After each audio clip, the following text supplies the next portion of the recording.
Hello everyone, welcome to again our channel. दोस्तों, मैं आज बात करने वाला हूँ लॉ ऑफ कर्मा के ऊपर। ये लॉ ऑफ कर्मा होता क्या है और लॉ ऑफ कर्मा का इफेक्ट कैसा होता है। दोस्तों, आपने सुना होगा अक्सर, जैसा कर्म करेंगे वैसा फल मिलेगा। मैं आपको एक्सप्लेन करना चाहूंगा स्टेप बाय स्टेप इसके बारे में। लाइफ के अंदर हम जो भी कर्म करते हैं, जिस तरीके की एक्टिविटी करते हैं, जिस तरीके का एक्शंस हम लेते हैं, उन सारी चीज़ों के ऊपर डिपेंड करता है कि हमारा फ्यूचर कैसा होगा। दोस्तों, जो कर्म हम करते हैं, जिस तरह का कर्म हम करते हैं, जिस तरीके का एक्टिविटी हम करते हैं, उन सब का आउटपुट निकलता है। जिस तरीके का हम इनपुट देते हैं उस तरीके का हमें आउटपुट देखने को मिलता है। दोस्तों, अगर आपने कोई भी ऐसा कर्म किया है जिससे कि आपका फ्यूचर बेकार हो जाएगा, तो आज नहीं तो कल आपका जो कर्म है वो आपके फ्यूचर को बर्बाद कर ही देगा। कई बार हमें पता होने से कुछ नहीं होता। सबको पता है रोज सुबह मॉर्निंग में उठना चाहिए, रेगुलर एक्सरसाइज करना चाहिए, लेकिन पता होने से कुछ नहीं होता है। कर्म अगर हम करेंगे सुबह एक्सरसाइज करने की, तो जरूर हमें उसके परिणाम देखने को मिलेंगे। अब मैं बात करने जा रहा हूँ, क्या हमारे खुद के कर्मों का नुकसान हमें देखने को मिलता है, या हमें क्या कर्मों का नुकसान इसी जन्म में देखने को मिलता है? जी हाँ, बिल्कुल दोस्तों। मैं लॉ ऑफ कर्मा के ऊपर जब किताब पढ़ रहा था, बुक्स पढ़ रहा था, और कई लोगों से मीटिंग करने के बाद मुझे समझ में आया, अगर मैंने कोई लाइफ में गलती करी है या मैंने कोई भी ऐसा काम किया है जिस काम का आउटपुट तो आना ही है, इनपुट अगर दिया है तो आउटपुट आना है, तो वो क्या गलत कर्म है? वो क्या गलत मैंने किसी के बारे में सोचा है, किसी को हानि पहुंचाने के बारे में मैंने सोचा है, तो आपको आज नहीं तो कल उसके परिणाम देखने को मिलेंगे। जी हाँ दोस्तों, लेकिन आज के समय में कई बार एक व्यक्ति के किए हुए बुरे कर्म का असर किसी और पे भी हो जाता है, और किसी और का किया हुआ कर्म का असर किसी और पे भी हो जाता है। मैं आपको एग्जाम्पल के साथ एक्सप्लेन करना चाहूँगा। एक छोटी सी बच्ची है दोस्त, एक 5 साल 6 साल की बच्ची है, मान लीजिए। आए दिन तो आपने सुना होगा कि 6 7 साल 8 साल 10 साल 12 साल की बच्चियों का रेप हो जाता है। तो ये क्यों हुआ? क्या उस बच्चे के बुरे कर्म थे? नहीं, ये एक व्यक्ति के अंदर गलत विचार उठा, घिनौना विचार उठा, जिसने अपने बुरे कुकर्म की वजह से उस बच्ची के जिंदगी को बर्बाद। तो कोई भी ऐसा कर्म, जो कोई भी ऐसा काम हम करने जा रहे हैं जिससे कि दूसरे की जिंदगी तबाह हो सकती है, बर्बाद हो सकती है, तो क्या हमें ऐसा काम करना चाहिए? बिल्कुल नहीं करना चाहिए।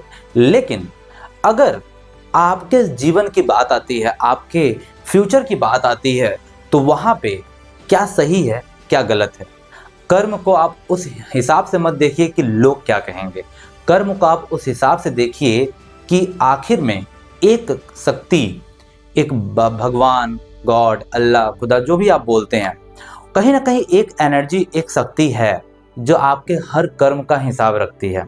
कई बार हम बहुत सारी ऐसी गलत एक्टिविटी कर देते हैं जिसकी वजह, जो हम किसी को बताते नहीं हैं, दुनिया को पता नहीं चलता है, लेकिन उन कर्मों का हिसाब आपके पापा नहीं रखेंगे, आपके आसपास के लोग नहीं रखेंगे, लेकिन उस कर्मों का हिसाब ऊपर वाला रखेगा। आपने अक्सर सुना होगा, टिट फॉर टैट, जैसे का तैसा। अगर आज मैं कोई भी ऐसा काम कर रहा हूँ, ऐसी कोई गलती कर रहा हूँ जिसकी वजह से आने वाले फ्यूचर को मैं सही राइट डायरेक्शन नहीं दे सकता, सही गाइडेंस नहीं दे सकता, सही मेंटरशिप नहीं दे सकता। जैसे आज की डेट में यंग जनरेशन बहुत सारा करता है कि किसी भी लड़की के जीवन के साथ खिलवाड़ करना, उसको फंसा लेना और उसके जिस्म के साथ खिलवाड़ कर लेना, और फिर बीच में उस लड़की से वादे करके, प्रॉमिसेस करके, कसमें खिला करके उसको बीच में छोड़ देना। तो क्या ऐसे हरकत करने वाले लोग, अपने साथ तो उन्होंने बुरा किया ही, उन्होंने उसकी भी जिंदगी बर्बाद किया। और ऐसा नहीं, ऐसा मेल पर नहीं, ऐसा फीमेल भी कई जगह देखने को मिलता है। सबको नहीं कह सकते, लेकिन जिसके जैसे संस्कार, अगर मेरे माता पिता ने किसी के बच्चे के जीवन के साथ खिलवाड़ करना अगर संस्कार दिया है, तो शायद मैं वही करूंगा या वही चीज़ मेरे अंदर चलेगी। लेकिन कोई बच्ची है जिसके पेरेंट ने यह संस्कार दिया है कि आप किसी लड़के के साथ प्रॉमिस करो, और कोई लड़का है जो प्रॉमिस करो, और फिर आप उसके प्रॉमिसेस को, उसके वादों को तोड़ करके आप आगे निकल जाओ, तो होता क्या है? आप निकल तो जाते हो, दुनिया की नज़र में आप बहुत अच्छे बन जाते हो, दुनिया की नज़र में आपका चेहरा बहुत सारा ब्राइट होता है, लेकिन आपने जो कर्म हमने किया है, कोई भी ऐसा कर्म, तो वो कर्म हमारी आने वाली जनरेशन पे जाता है। हम उन्हें झूठ बोलना पड़ता है, हमें उन्हें सच हम बताते हुए कांपेंगे। तो दोस्तों, दुनिया को दिखाने के लिए नहीं, खुद के लिए कर्म करें। जो आपको सही लगता है, जो आपके लिए सही है, जो आपके जीवन को बेहतर कर सकता है, ऐसे कर्म के पीछे भागिए, जिससे कि आप एक फ्यूचर में अच्छा बदलाव लेके आएँ, आप सेल्फ रिस्पेक्ट कर पाएँ, आप अपने कैरेक्टर को बेहतरीन तरीके से बिल्ड कर पाएँ। क्योंकि आपका कैरेक्टर आपके हाथों में है दोस्तों। एक होता है एक्सटर्नल कैरेक्टर, एक होता है इंटरनल कैरेक्टर। ये दोनों आप किस तरीके से डिज़ाइन करते हैं according to knowledge, according to experience, हर चीज़ें इसके अंदर मैटर करती हैं दोस्तों। तो आपको आज हमने बताया लॉ ऑफ कर्मा के ऊपर, जैसा करनी वैसी भरनी।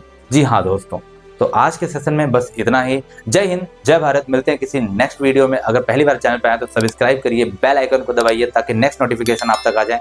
कमेंट करना ना भूलें और शेयर करिए ज़्यादा से ज़्यादा लोगों तक, ताकि पता चले कि एक और ऐसी वीडियो आपके बीच में पावरफुल हम लेकर के आएंगे।